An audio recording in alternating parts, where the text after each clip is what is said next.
Hey guys, welcome back to the channel. Is your Python code looking messy and hard to read? In this quick guide, I'll show you how to format Python code in VS Code like a pro, clean and readable in seconds. First of all, install the Python extension. First of all, open the VS Code. Then in the extension, as you can see at the right side corner, you'll see the extension. Here, install the Python extension. Search here Python extension. After searching, simply install it. After you have installed, open the .py file you want to format. After opening the .py file you want to format, you can format using the shortcut key, which is in Windows/Linux, press Shift plus Alt plus F, press Shift plus Alt plus F, press Shift plus Alt plus F.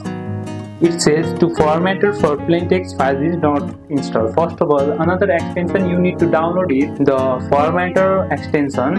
On Mac, you can press Shift plus Option plus F. Then after choosing the formatter, you can format the Python file. And another option is go to the setting at the top below corner.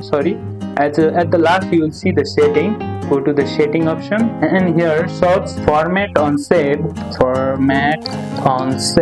and you can simply check this box, and that's it. Your Python code is now neat and ready. If this helps clean up your scripts, drop a like, hit subscribe and turn on the notification for more VS Code tips, and I'll see you in the next one.